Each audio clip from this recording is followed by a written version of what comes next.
So, Nigeria is a highly religious country, and all major religions in the country forbid nudity and obscenity in any form.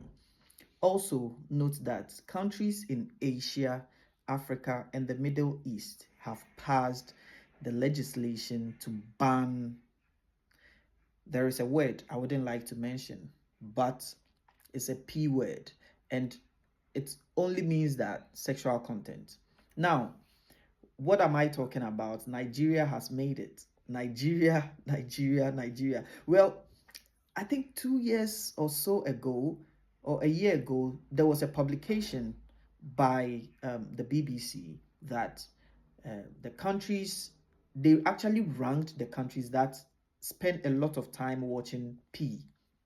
When I say P, I hope you know.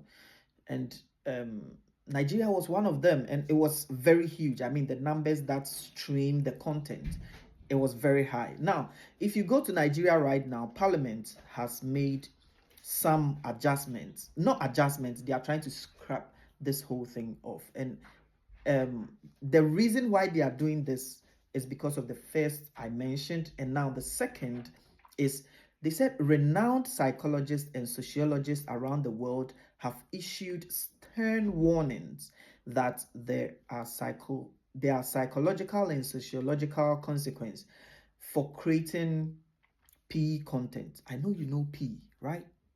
Yes, you know. Stick with me just a short while. Now, the immediate effects of doing P content include promotion of adultery, another P word, and promiscuity behaviors, leading to addiction, escalation, and desensitization, change of attitude towards oneself and family.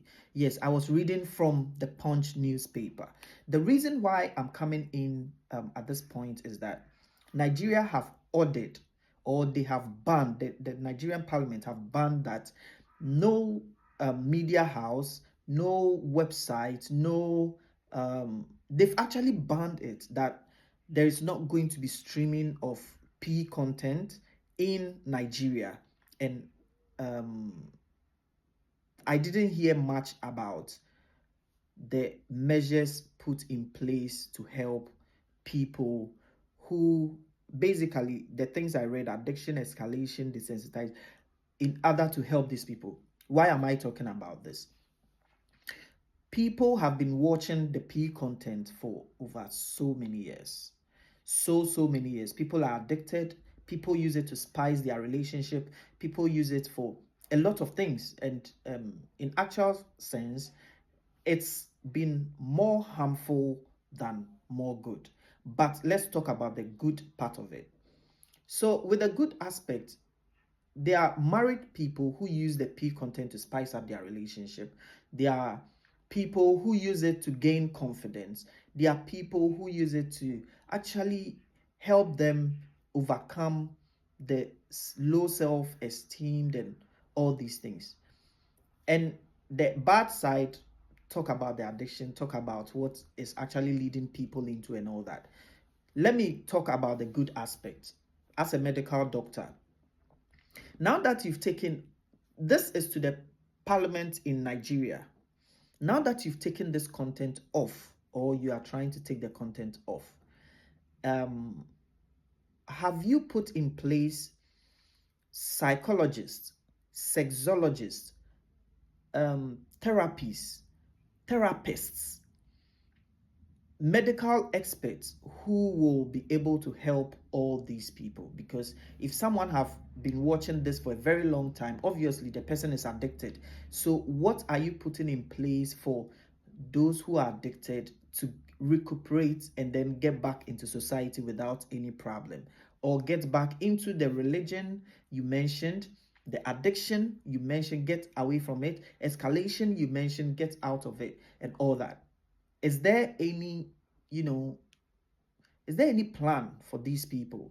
Also, there are people who use it to spice their marital affairs and engagements. Have you made any arrangements for these people? Do you have sexologists to be able to advise them on what to do, those with erectile dysfunction, those with problems, spicing up their relationship? Have you been able to put in place measures to help these people? If not, so this is my take, the medical take of it. If not, it will be difficult for someone who is addicted, difficult for someone who use it to spice their relationship, use it to spice their marriage issues and stuff like that, to actually cope when you've just taken it off like that.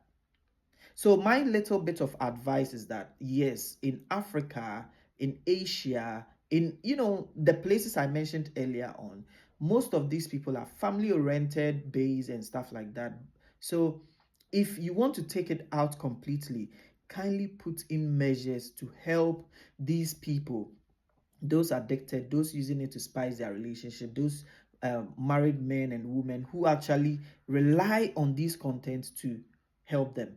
Kindly help them to recuperate, or else taking it out is just telling them to find ways and means to be another sexually promiscuous. And I don't think that is what we want there. So my part is just the medical aspect. It's not the moral. It's not the social. No, it's actually the social is actually part, but the moral and all that is not mine. The medical part is what I need you. I've made an extensive video of this somewhere in the corner. You can grab it, watch it, kindly like it, and comment. Tell me what you think about it, because it's good, it's bad, it's nebulous. So just drop your comments down there. Let me understand your take on it. Share it to one Nigerian friend, and I know they shouldn't come for me too much. I think I'm on their side. Ta-da!